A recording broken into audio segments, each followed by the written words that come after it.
Հայոց ցեղասպանության դատապարտումը դա Հայաստանի Հանրապետության արտաքին քաղաքականության հիմնական հայեցակարգային անկյունաքարերից մեկն է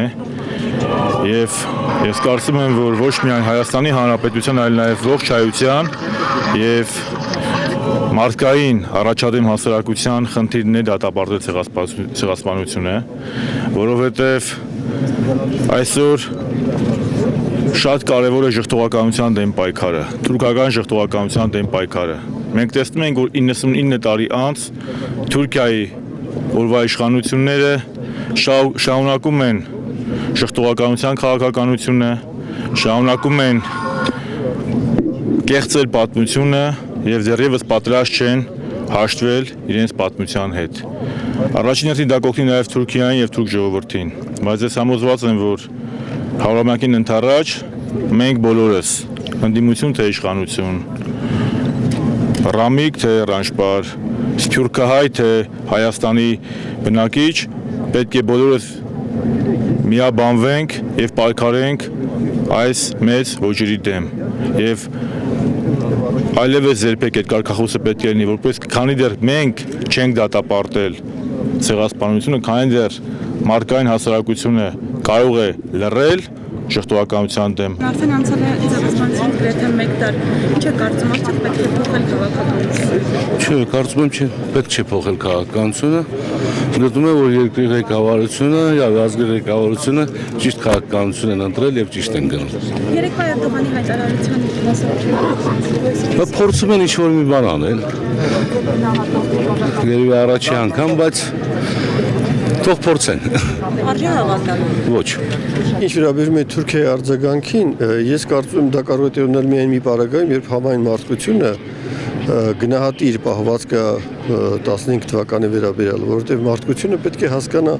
որ եթե չի դատապարտում ինքը ցեղասպանությունը 15 թվականի, ինքը դատապարտում է իրեն հաջորդ անգամ մոլորակի տարբեր անկյուններում կրելու նույն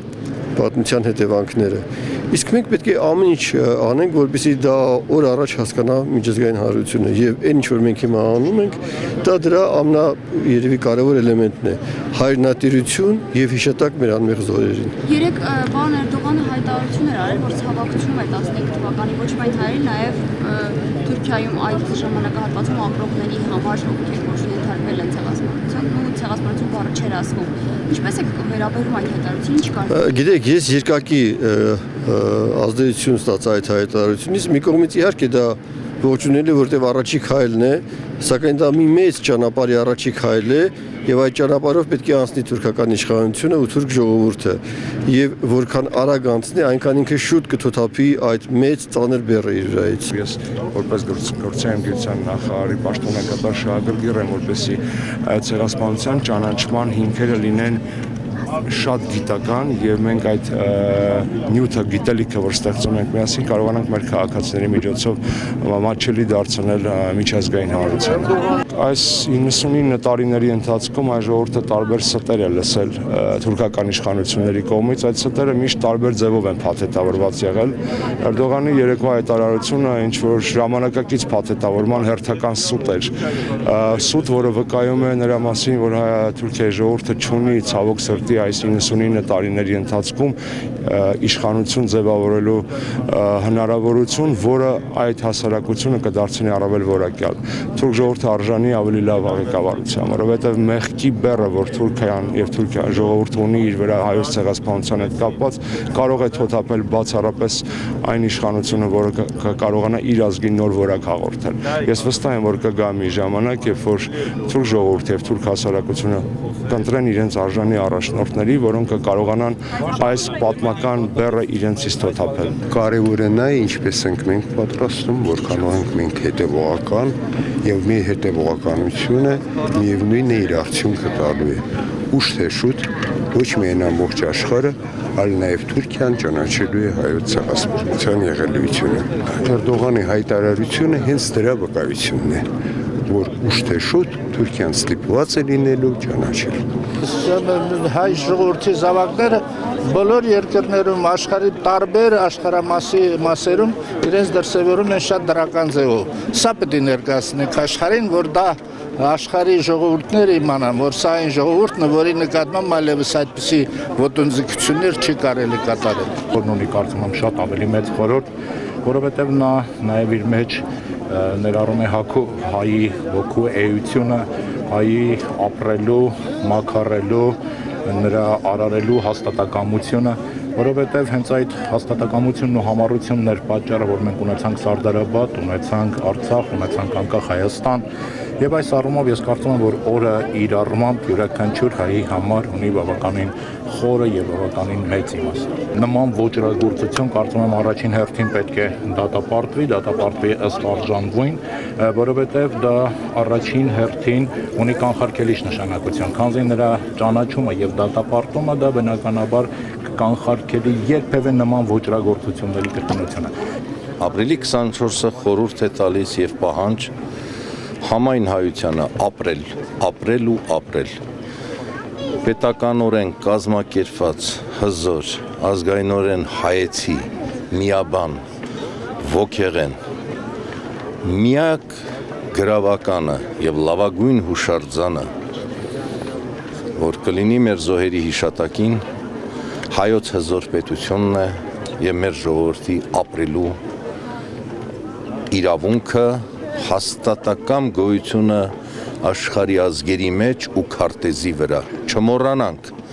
20-րդ դարյա սկզբին մեր ողերիմ թշնամին ուզում էր վերացնել մեզ քարտեզից։ Ի հեճուկս մեր թշնամու այսօր կա Հայաստանի Հանրապետությունը, կա Հայաստան երկիրը, կա հայ ժողովուրդը։ Ուրեմն մեզ սպանել անհնար է։ Թուրքական խաղերը մնում են նույնը, պարզապես գեստափոխված, այլ կերպ չեմ մեկնաբանելու։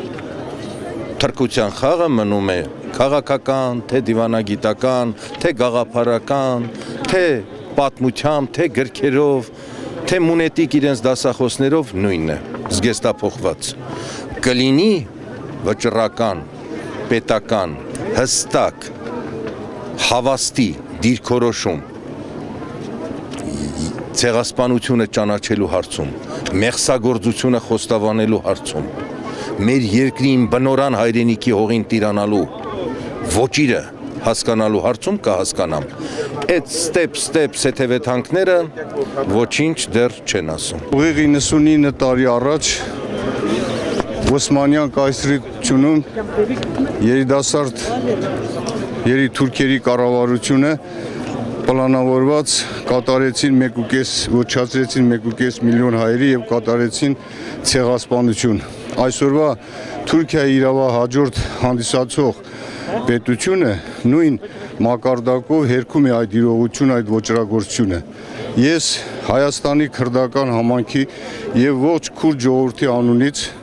խոնարհվում եմ անմեղ զոհերի հիշատակի առջև եւ կոչ եմ անում թուրքական իշխանություններին, թուրք ժողովրդին, որպեսզի իրենց մեջ գտնեն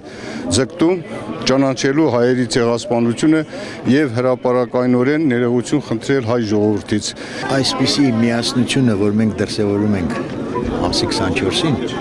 եթե մենք տարվա մյուս օրերին էլ այդպիսի միասնություն ունենանք, ես կարծում եմ, որ մեր ճանապարհը ավելի պարզ կլինի, ավելի հասանելի եւ հասկանալի։ Իսկ ինչ վերաբերում է մշակույթի դերն ու նշանակությունը, ես գտնում եմ, որ դա հիմնական ճանապարհներից մեկն է, թե գրականության միջոցով, թե արվեստի, թե կինոյի, կինոն նույնպես արվեստ է, բոլոր արվեստների միջոցով ես անձամբ նույնպես ունեմ ստեղծագործություններ նվիրված այս իրադարձությանը, չգիտեմ որքանով այն իր դերը կխաղա, բայց եթե չանեմ, ես ինքս ինձ պարտական կզգամ եւ թերի կզգամ։ Պետք է յուրաքանչյուրս ապրելով հայկական բարձրավանդակում մեր ներդրումը ունենալ մեր պետության անընդհատ հզորացման գործընթացներում։ Այդ ժամանակ մենք կունենանք մեծ եւ հզոր քրիստոնյա Հայաստան։